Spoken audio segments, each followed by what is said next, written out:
kita nggak kehilangan belief ya, nggak kehilangan keyakinan. Saya sering bilang sama teman-teman, no matter how, no matter what, if you believe, insya Allah lah.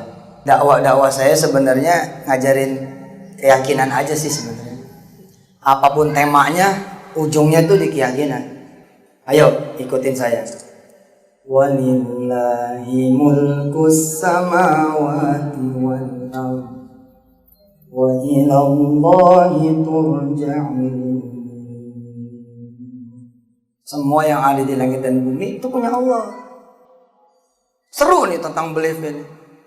Ada tiba-tiba jemaah depan TV gitu ya, tukang nasi itu waktu itu pasang suami istri. Kelak di kemudian hari saya kenal namanya Syafi'i.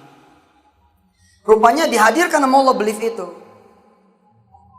Jadi dia nabung dari 2006 awal. Ini ada kaitan sama Basnas nih.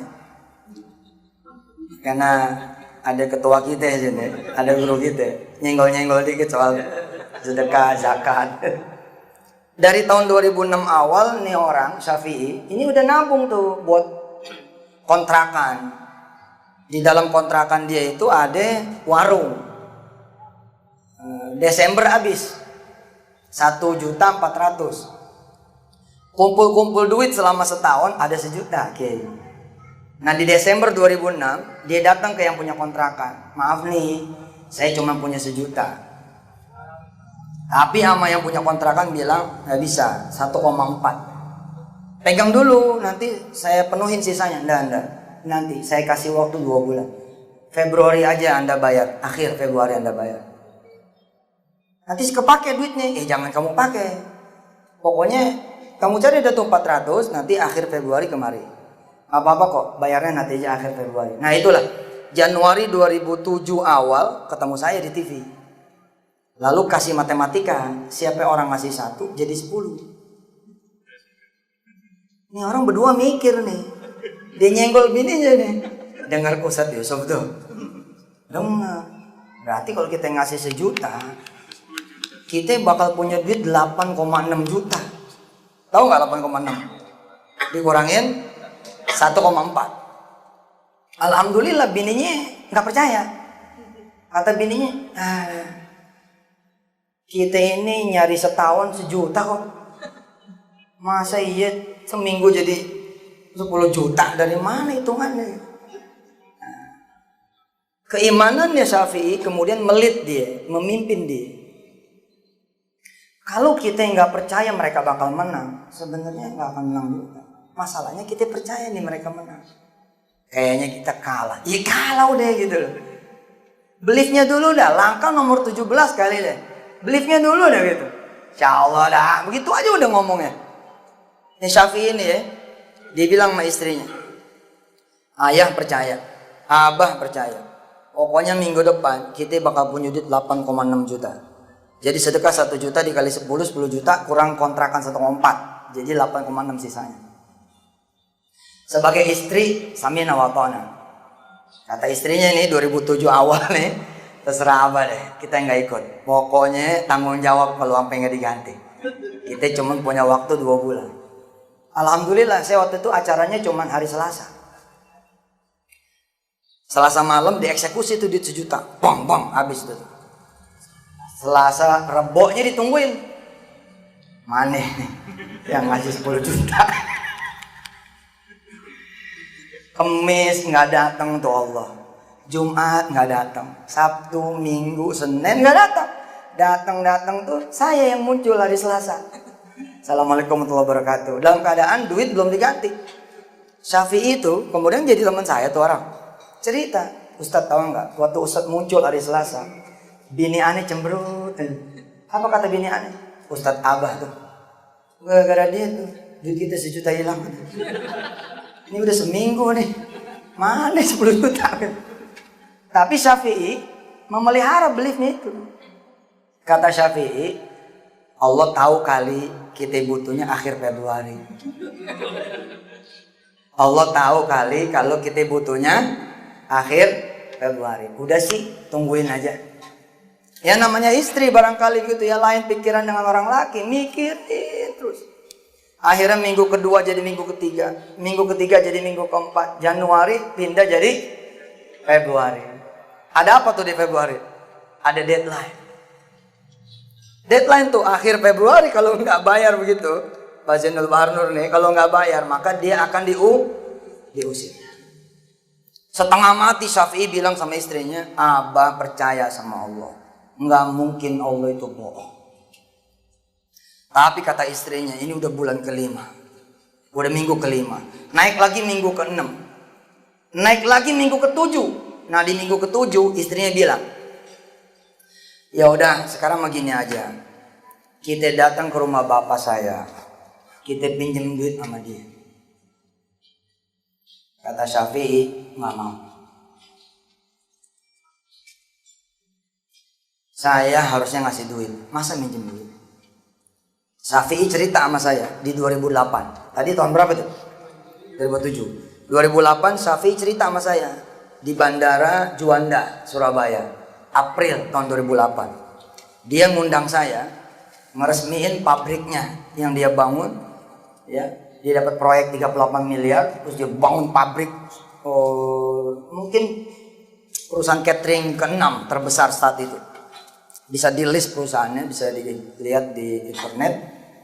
Beliau ini bangun kawasan pabrik 12 miliar rupiah. Jadi tanah sama bangunannya 12 miliar.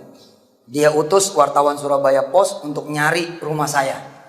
Di Desember 2008 ketemu rumah saya dan wartawan itu cerita kepada saya.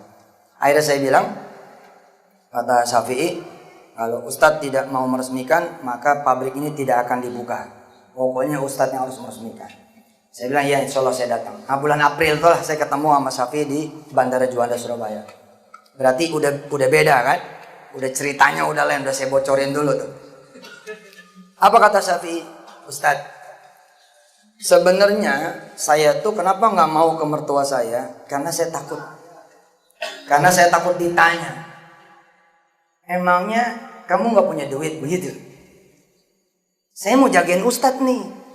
Caranya adalah saya nggak mau datang ke mertua. Takutnya ditanya, emang kamu nggak punya duit? Kamu nggak kerja? Kamu nggak usaha? Usaha apa? Kerja. Kemarin ada duit.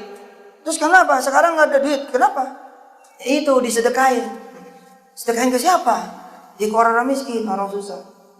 Ustadz Yusuf, kata Syafi'i, bapak saya itu sopir, gajinya 600.000. Kebayang nggak kalau tahu mantunya sedekah 1 juta?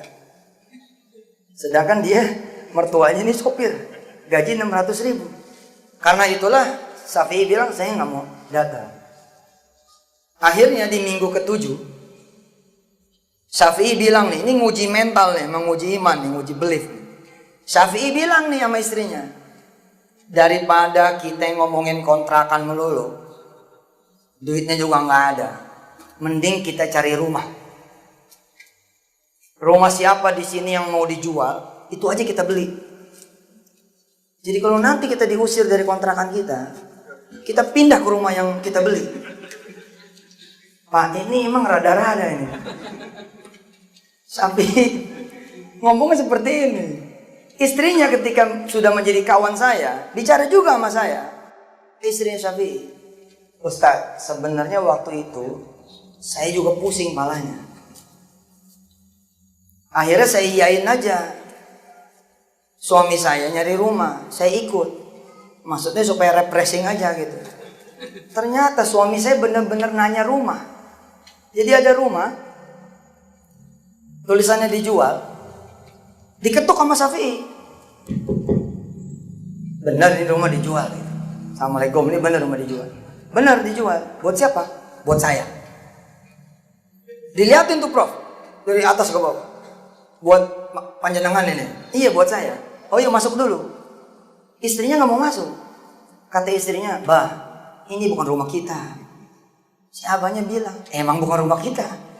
Kita lihat-lihat aja, ayo. Masuklah ke dalam. Istrinya cerita, ya Allah Ustaz, dengkul saya gemeter ngeliat rumah itu. Kebayang ya Pak, rumah dia itu 1.400.000, udah ama warung nasi. Yang si istrinya pikirin, kalau nggak diperpanjang, kan dia harus pindah rumah. Nanti pelanggannya gimana? Dalam keadaan dia punya kontrakan 1,4, tiba-tiba dia ngelihat rumah nih seharga sekian ratus juta rupiah, gemetar lah. Si suami buka omongan, ini rumah dijual berapa? Yang punya rumah bilang 700 juta. Dengar 700 juta, istrinya langsung bangun. Ayo mbak pulang. Ditahan sama si suami. Apa kata si suami? Ini maksudnya gini ya. Dalam memutuskan sesuatu, dalam menargetkan sesuatu, emang harus yang beyond. Kalau nggak beyond mah ngapain dirumusin? Kira-kira begitu. Kalau nanti teman-teman ngurumusin sesuatu gitu ya. Sekarang saya udah nggak main lagi miliaran, malas gitu. Pengennya triliun gitu. Pokoknya jeder gitu. Mau nyampe ke nggak nyampe ke ngomong aja dulu gitu. Ntar gue nyampe gitu insya Allah gitu. Jadi Pak Helmi ya kalau saya diajak ngomong ratusan juta malas gitu sekarang. Oh, udahlah yang triliun aja kita ngomong. Ya, encourage ourselves itu loh. Oke, motivate yourself. Hanya Syafi'i bilang begini, Pak. Nggak bisa kurang tuh rumah. Ditanya nih sama yang punya rumah. Ini orang Sidoarjo. Ada Lapindo di sana dengan segala cerita cintanya. Cerita ini berasal dari sana, Pak. Kata yang punya rumah, nawar berapa? Kata Madura nih yang satu Syafi'i. Kalau 500 gimana? Oh, istrinya ngeliatin. 1,4 nih lagi nyari duit 1,4.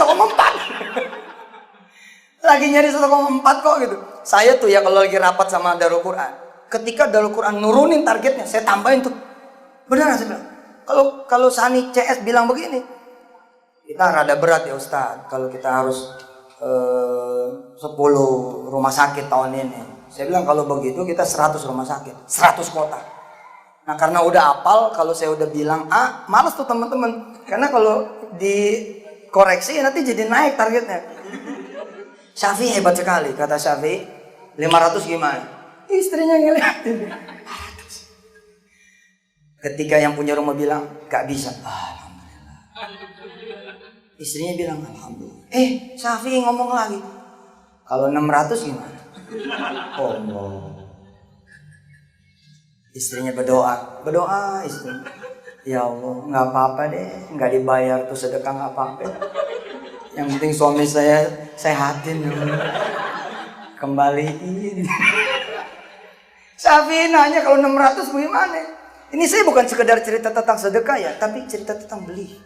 Jangan sampai kita kehilangan beli. Gara-gara faktanya kita kalah. Faktanya kita rugi. Faktanya kita belum berhasil. Faktanya kita belum bisa. Faktanya kita belum mampu. Nggak ada urusan. Nggak ada urusan. Demi Allah nggak ada urusan.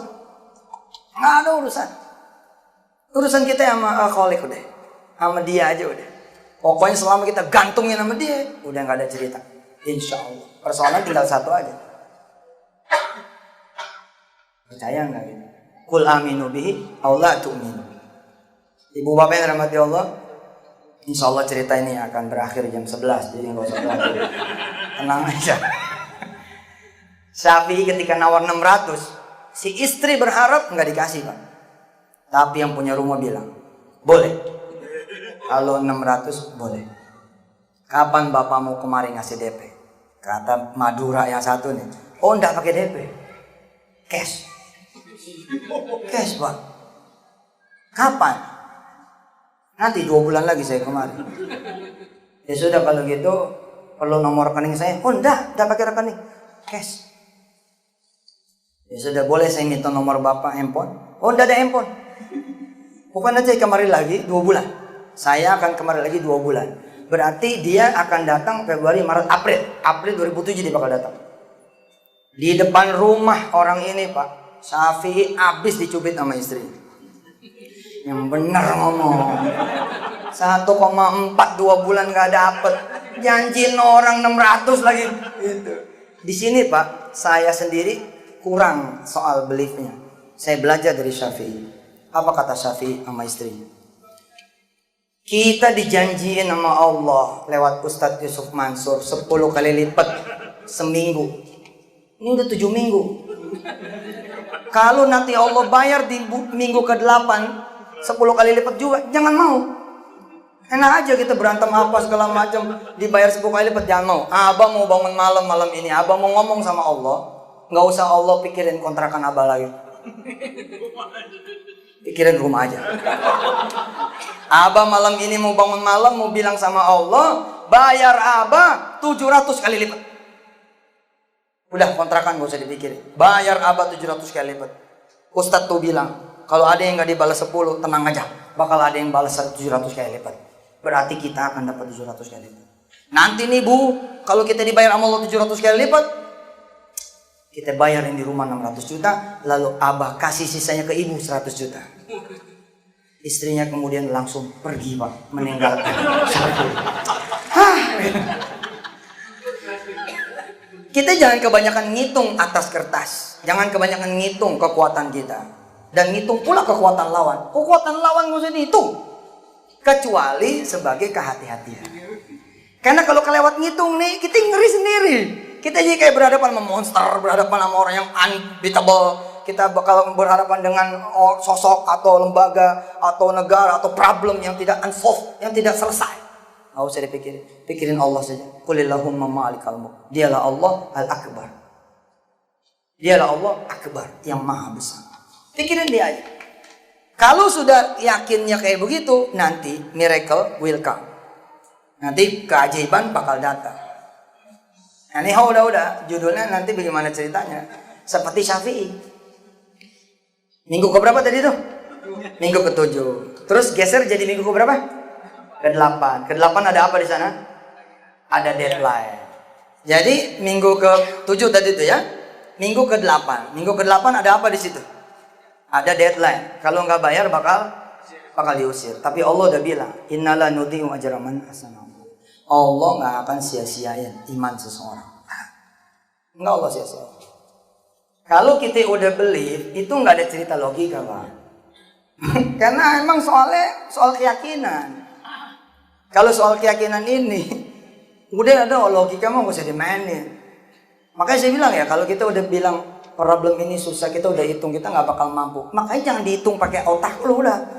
Kalau dihitungnya pakai otak lu nih, nanti udah nggak bisa. Dia bakal unsolved, nggak bakal bisa selesai.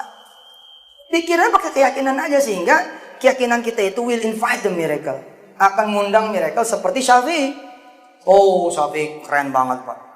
Akhirnya di minggu ke-8 itu, atau di deadline akhir Februari, alhamdulillah, keajaiban datang. Miracle came. Miracle itu datang ke dia. Alhamdulillah, di hari itu, malam itu, Syafi'i diusir. Gak percaya loh. Diusir. What miracle you expect? Apa sih miracle yang Anda harapkan? Nggak bakal lah. Allah ini unpredictable. Punya gerakan dia tuh nggak bakal kekira sama kita. Ternyata dengan diusir itu, Syafi'i Allah jadi miliarder. Emang sih satu sisi Lapindo masalah lah satu sisi. Tapi sisi yang lain, banyak sebenarnya cerita cinta kayak Syafi'i. Jadi Syafi'i itu pindah Pak ke pasar pengungsi di 2007.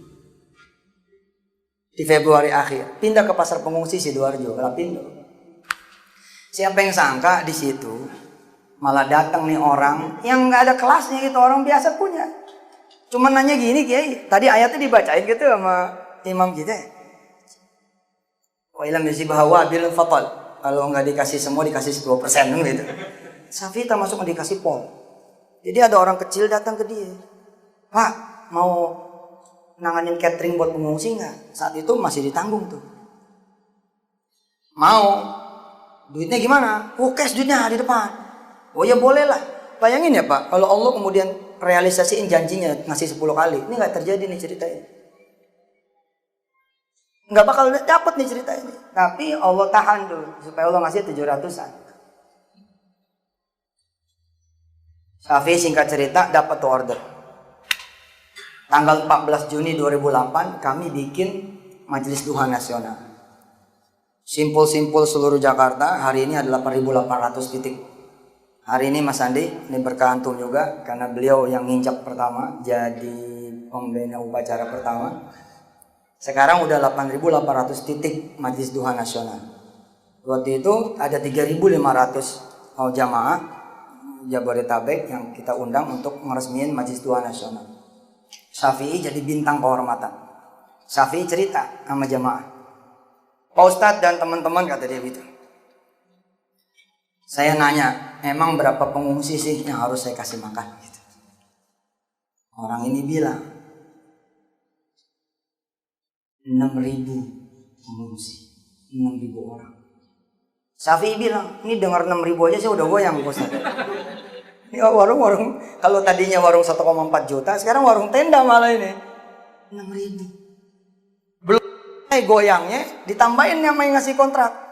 3 kali makan Syafi'i, pagi, siang, malam, 18.000 bungkus. Syafi'i di depan kami kiai ngomong begini, Ustadz dan jamaah, saya langsung pusing kepala saya.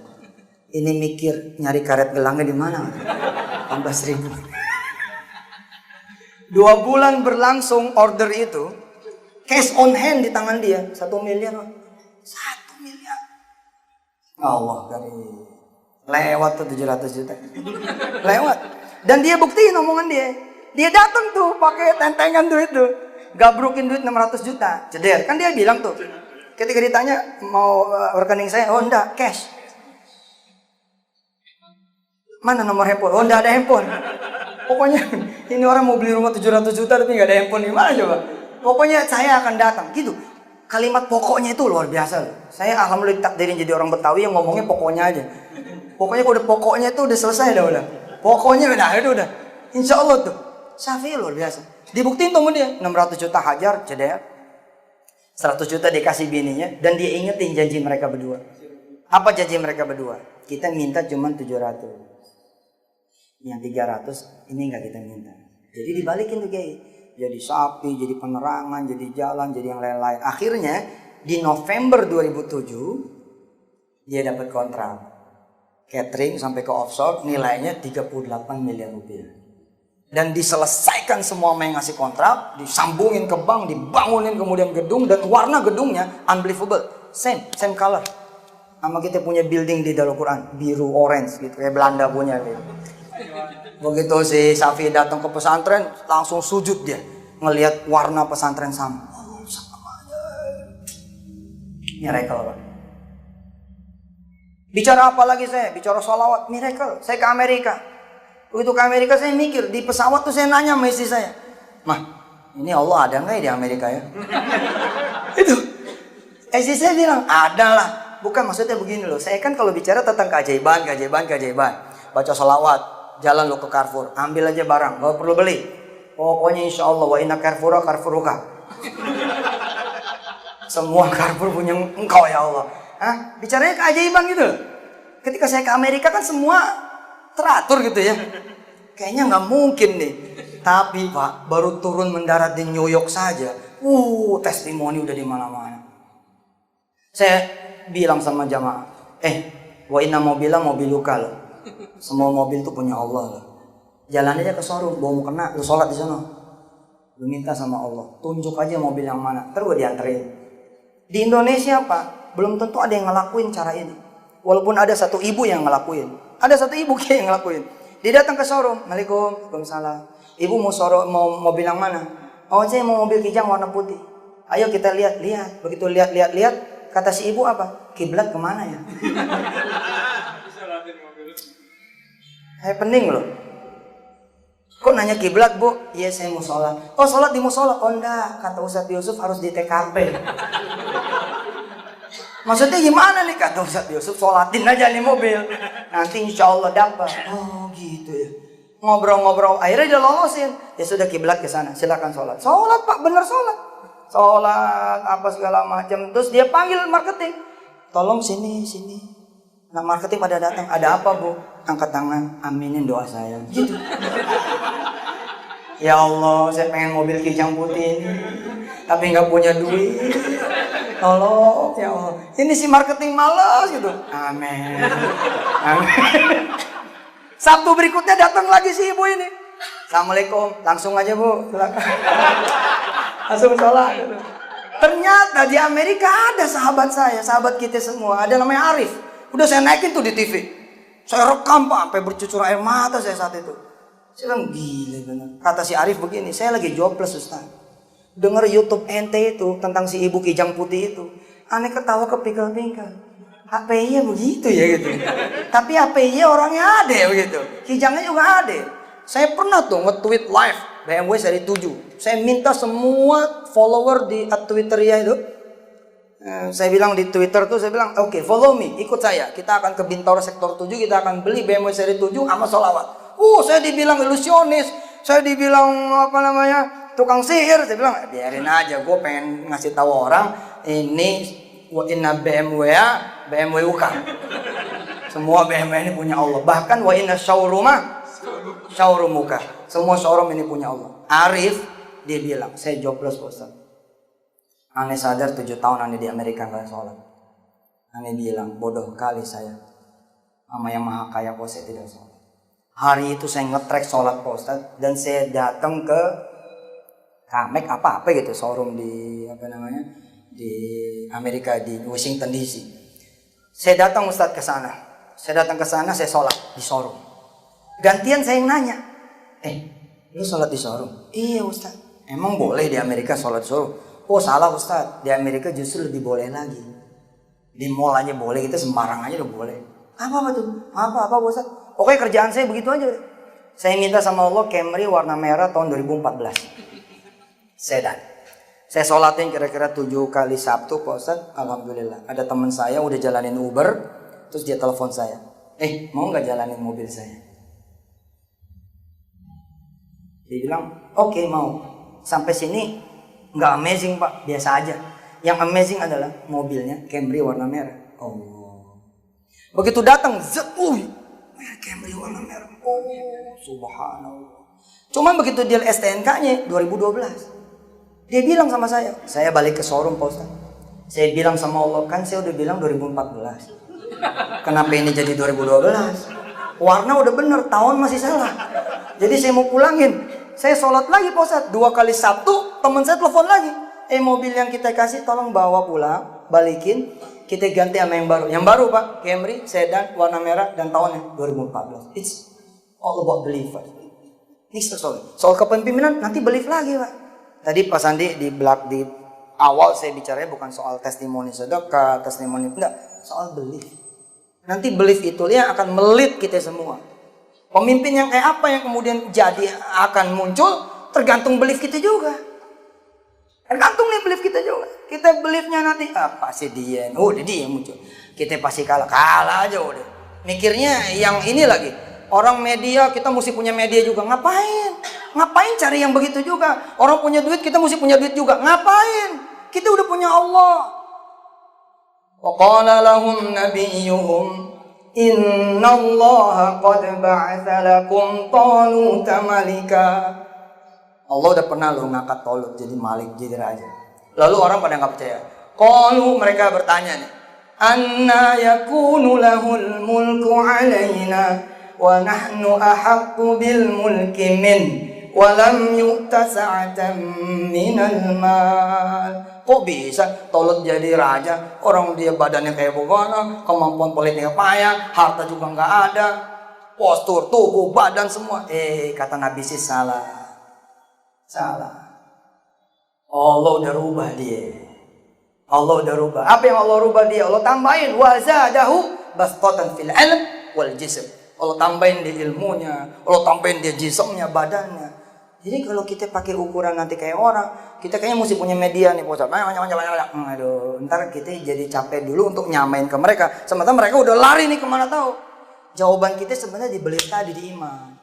Gimana sekarang caranya kita orang ini jadi simpul, semua orang berjamaah, semua orang ngopeni Quran, semua orang kemudian duha. Itu aja udah, ntar gue naik sendiri nih.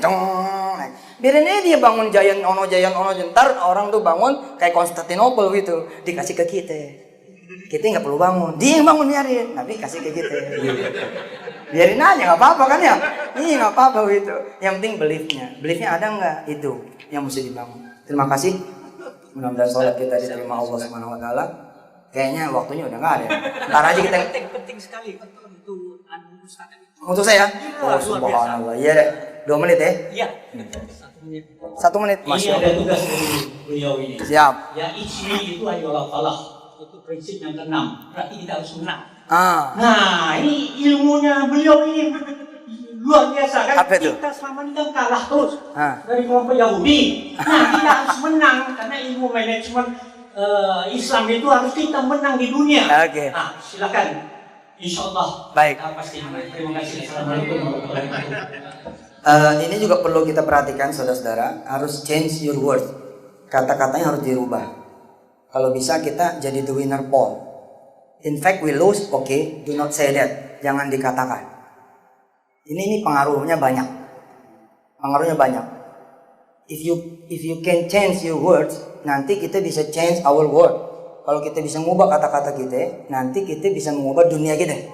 Dari situ aja dulu bermula. Dari situ aja kita bermula. Misalkan ada orang datang, Ustaz, saya ini di PHK, Ustaz. Padahal udah 10 tahun saya kerja. Oh, itu perusahaan dari bawah loh, Pak Ustaz. Saya yang bangun loh, Pak Ustaz. No. Saya bilang balik. Coba datang lagi dengan kalimat berbeda. Saya ajarin sedikit, terus dia balik. Beda, Pak. Pak Ustaz, apa kabar, Pak Ustaz? Baik, alhamdulillah. Pak Ustaz, saya punya pengalaman 10 tahun loh. Lain kan? Saya pernah bimbing orang, nemenin orang dari nol, Pak Ustaz. Saya sampai jadi loh. Sekarang perusahaannya bagus banget. Yang lulus tadi nggak usah dibicarain. Jadi kayak gini, kayak tadi tuh ya, misalnya apa ya, selama ini kita kalah. Kalau bisa yang itunya di-delete aja. Di-delete aja, ke depannya aja, bicaranya yang satu. Contoh begini, saya sebenarnya kalau matematika sih payah saya, tapi kalau bahasa Inggris oke. Nah, kalimatnya dirubah. Yang kalah matematika itu, yang itu nggak usah diomongin, langsung aja ngomong, saya jago bahasa Inggris, selesai gitu. Saya kecil nih, lawan saya gede. Misalnya lawan saya Pak Baktiar misalnya. Terus saya ngomong gini, Baktiar, biar gua kecil, gua nggak takut sama lo. Itu nggak penting ngomong gua kecil. Langsung aja ngomong, gua nggak takut sama lo, gitu. Nggak usah nyebut gua kecil. Itu. Nah kalau mau yang lebih hebat lagi Pak, do one action aja langsung. Gimana cara? Tusuk aja langsung. Nggak usah pakai ngomong-ngomong.